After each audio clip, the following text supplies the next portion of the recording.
আসসালামু আলাইকুম dear viewers, কেমন আছেন আপনারা সবাই? আশা করি আলহামদুলিল্লাহ অনেক অনেক ভালো আছেন। মাইক্রোসফট ওয়ার্ডের সিরিজ টিউটোরিয়ালের 6 পর্বে আপনাদের প্রত্যেককে জানাই স্বাগতম।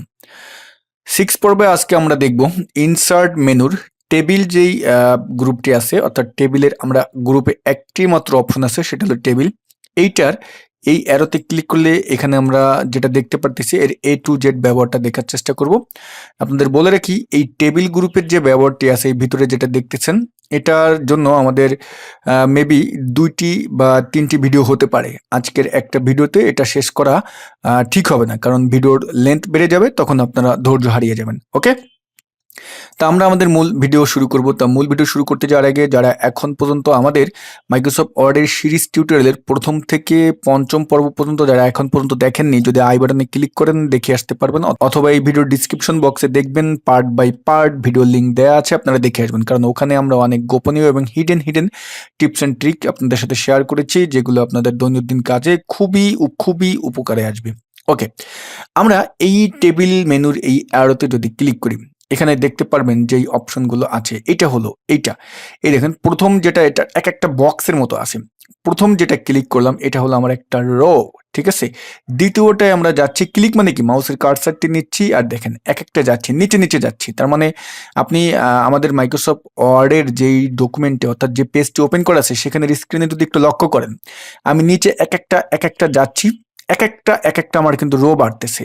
আর উপরে আপনি লেখা দেখবেন 1 into 8 টেবিল, মানে আমার একটা কলাম আছে এবং 8টি রো আছে, এখানে আমার 8টি রো।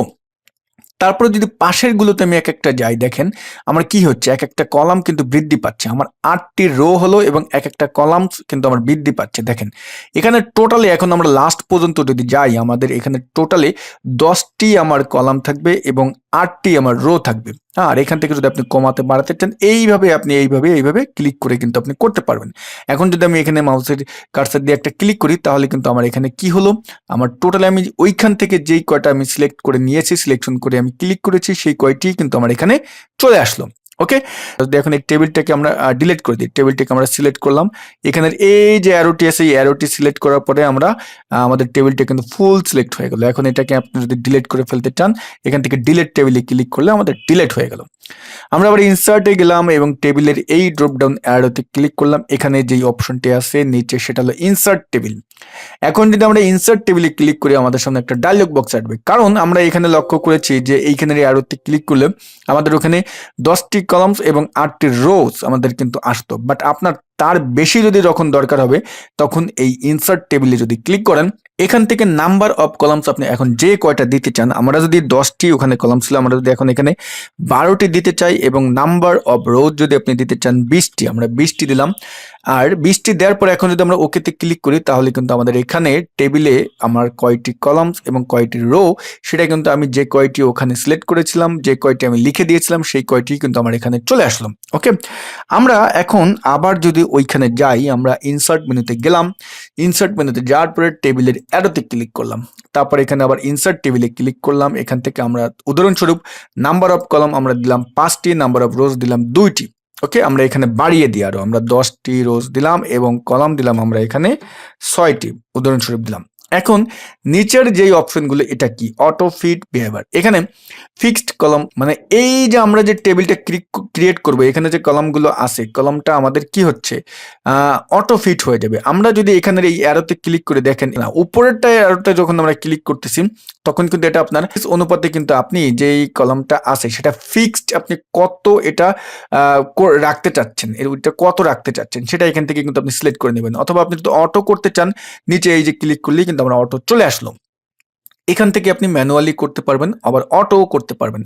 তারপর নিচেরটা যদি দেখেন আপনি অটো ফিট টু কন্টেন্টস, অর্থাৎ আমরা যদি অটো ফিট টু কন্টেন্টসে ক্লিক করি, যেমন ওকেতে ক্লিক করলাম, আমার কিন্তু যেই কয়টি আমি কলামস এবং রোজ নিলাম সেই কয়টি কিন্তু আমার হয়ে গেল। বাট এই টেবিলের ভিতর যখন আপনি কোনো কন্টেন্ট লিখবেন, অর্থাৎ আপনার যে টেক্সট বা যেটা আপনার দরকার সেটা যদি লেখেন, আমি এখন যেটা লিখতেছি দেখেন আমার কিন্তু কি হচ্ছে, আমার লেখা অনুপাতে কিন্তু ওই টেবিলের আমার যেই উইডথ বা লেন্থ আছে সেটা কিন্তু আমাদের বৃদ্ধি হচ্ছে, কিন্তু টেবিলের সাইজটা কিন্তু পাশেরটায় আপনি লেখেন, দেখেন আমি যেটা লিখবো সেই অনুপাতে কিন্তু বাড়তেছে। ওকে, আমরা এখন এটাকে যদি ফুল এইভাবে সিলেক্ট করে যদি রাইট বাটন ক্লিক করি, তা আমরা ডায়লগ বক্সে ক্লিক করার পরে অটো ফিট, অটো ফিটের এখানে ক্লিক করলে auto fit to contents, auto fit to windows fixed column, আমাদের যেটা প্রথমে আমরা সিলেক্ট করেছিলাম অটো ফিট টু কন্টেন্টস, তারপর অটো ফিট টু উইন্ডো, এটাই যদি ক্লিক করি তাহলে হলো কি আমাদের এই উইন্ডো অনুপাতে কিন্তু আমাদের এই টেবিলটা সিলেক্ট হয়ে গেল, ফিক্সড কলাম হয়ে গেল আমাদের এই অনুপাতে। কিন্তু আমরা আবার ইনসার্টে যাই, ইনসার্টে গিয়ে আমরা এটা যদি একটু ডিলিট করে দিই তাহলে আমাদের বুঝতে ভালো হবে। ক্লিক করলাম, আমাদের টেবিলটা চলে গেল। আমরা টেবিলে ক্লিক করলাম, এখানে আমরা এটাকে এই কটা দিলাম, দেওয়ার পর আমরা ইনসার্ট টেবিলে গিয়ে যদি আমরা এখন এখানে যদি লিখি যে আমাদের কলামস থাকবে 5টি এবং আমাদের রোজ থাকবে 10টি। এখন auto fit to window, auto fit to উইন্ডোতে দিলে এখন আমরা ওকেতে ক্লিক করলে আমাদের উইন্ডো অনুপাতে কিন্তু এটা অটো ফিট হয়ে গেল, এর সাইজটা কিন্তু অটো ফিট হয়ে গেল। এই যে টেবিলটা আমরা যখন ক্রিয়েট করলাম তখন কিন্তু উপরে লক্ষ্য করেন ডিজাইন এবং লেআউট নামে কিন্তু আমাদের দুটি মেনু ওপেন হয়েছে। এখন এখানে আমরা লক্ষ্য করতেছি ইনসার্ট মেনুতে টেবিল নামে আমাদের ছোট্ট একটা গ্রুপ কিন্তু আমাদের একটা টেবিল দিয়ে আছে, বাট এখানে কিন্তু আমাদের দেখেন এখন দুটো মেনু ওপেন হয়েছে এবং এই যে টেবিলটা আছে এইখান থেকে কিন্তু আমরা এই টেবিলটাকে ডিজাইন করতে পারবো। তারপর এখান থেকে যে লেআউট আছে টেবিলের যে আপনার ভিতরের যে কাজগুলো আছে টেবিলটাকে আপনি যদি এখন এডিট করতে চান, কাস্টমাইজ করতে চান, এই লেআউট মেনুর মাধ্যমে কিন্তু আমরা সেটা করতে পারবো। তা আমরা আজকের পর্বে যেটা দেখবো, আমরা এই লেআউট মেনু থেকে আমরা এই যে টেবিলটা আছে টেবিল গ্রুপের মোটামুটি একটু কাজটা দেখবো। দেখেন এখানে আমরা যদি এই যে এই সিলেক্টের অ্যারোতে ক্লিক করি, এখানে কিন্তু select cell, select column, select row, select table. আমরা যদি সিলেক্ট সেলে ক্লিক করি আমাদের কিন্তু এই যে সেলটা আছে সেটা সিলেক্ট হলো।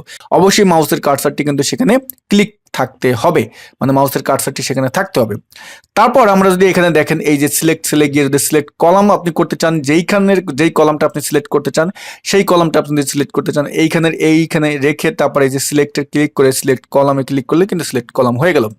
অথবা আপনি যখন মাউসের কার্সারটি যেই কলামটার উপরে নেবেন, মাউসের কার্সারটি দেখেন একটা অ্যারো চিহ্ন হয়েছে, সেখানে ক্লিক করলে কিন্তু আপনার কলামটা সিলেক্ট হয়ে গেল। আমরা রোটাও কিন্তু এইভাবে কিন্তু ক্লিক করে আমরা সিলেক্ট করতে পারি, অথবা এখান থেকে যে সিলেক্টে গিয়ে সিলেক্ট রো ক্লিক করলে কিন্তু আমরা সিলেক্ট করতে পারি। তারপর সিলেক্টের অ্যারোতে ক্লিক করে আমাদের সিলেক্ট ফুল টেবিলটা, অনেক সময় আছে আমরা টেবিলটা ফুল সিলেক্ট করতে পারি না, এইখানের এই অ্যারোতে ক্লিক করলে কিন্তু টেবিলটা সিলেক্ট হয়ে যাচ্ছে। অথবা আপনি এই সিলেক্টের এই অ্যারোতে ক্লিক করে তারপর এখান থেকে সিলেক্ট টেবিলে ক্লিক করেন, আপনার কিন্তু টেবিলটা ফুল সিলেক্ট হয়ে যাচ্ছে। ওকে, এখানে আমরা লক্ষ্য করতেছি ভিউ গ্রিড লাইনস, মানে আমরা যারা এক্সেলে কাজ করি তারা কিন্তু ভিউ গ্রিড লাইন সম্পর্কে হয়তো জানি। আমরা যদি এখন ভিউ গ্রিড লাইনে ক্লিক করি, ক্লিক করলে কিন্তু আমাদের যেটা হচ্ছে এখানে কিন্তু আমরা এখন এটা বুঝতে পারবো না, কারণ হলো আমাদের এই যে টেবিলটা আছে এখানে যখন আমরা কোনো এক্সেল রিলেটেড কোনো টেবিল নিয়ে আসবো, এক্সেল আমরা এটা অবশ্যই নেক্সট পার্টে দেখবো, তখন কিন্তু এই ভিউ গ্রিড লাইন এটা কিন্তু আপনারা সুন্দরভাবে দেখতে পারবেন। এখন আমরা যদি এই যে প্রপার্টিসের এখানে ক্লিক করি তাহলে হলো এই টেবিলটার ভিতরে যে কন্টেন্টগুলো আছে এই কন্টেন্টগুলো আপনি কোনভাবে রাখতে চাচ্ছেন। টেবিলটা এখানে আছে, দেখেন টেবিলের যে অ্যালাইনমেন্ট আছে, অ্যালাইনমেন্টটা আপনার এখন কিন্তু আছে লেফট সাইডে।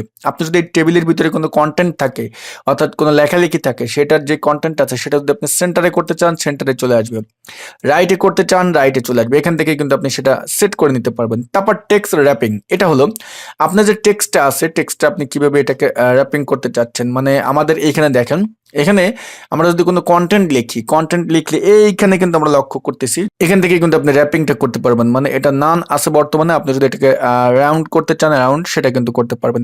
তারপর টেবিল ডিরেকশন, টেবিলের যে ডিরেকশনটা আছে লেখার সেটার আপনি লেফট টু রাইট আছে, এটা আপনি যদি রাইট টু লেফট করতে চান সেটাও কিন্তু আপনি এখান থেকে করতে পারবেন। তারপর রোতে যদি যাই, এখানে রোর যে আপনার হাইটটা এটা আপনি কিভাবে কি করতে চাচ্ছেন। তারপর কলাম আছে, কলামের সেম কলামের যে সাইজটা আছে এখান থেকে আপনি মেজারমেন্ট করতে পারবেন, এখানে কিভাবে কি করতে চাচ্ছেন টোটাল কিন্তু আপনি এখান থেকে দেখতে পারবেন। তারপর সেলের যে লেখাগুলো আছে এটা টপ আপনার লেখা রাখতে চাচ্ছেন নাকি সেন্টারে যখনই লিখবেন তখন হবে নাকি বটমে লিখতে চাচ্ছেন। তো এই যে টেবিলের যে ডায়লগ বক্সটি আসলো এটা টোটাল যেটা আছে এটা নিয়ে আপনারা একটু ঘাটাঘাটি করলে কিন্তু এটা সম্পর্কে আরো ভালো বিস্তারিত আপনারা জানতে পারবেন। ওকে, আমরা এটা নিয়ে আরো বিস্তারিত নেক্সট আমরা জানার চেষ্টা করবো। আপাতত আপনারা বেসিক ধারণাটি নিয়ে রাখেন, পরবর্তীতে এটা সম্পর্কে আমরা আরো ভালো করে জানবো।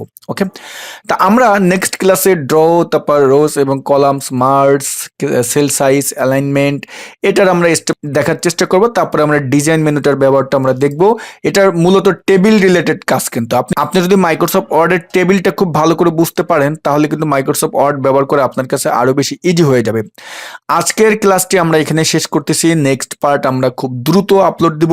তা সবাই ভালো থাকবেন, আল্লাহ হাফেজ।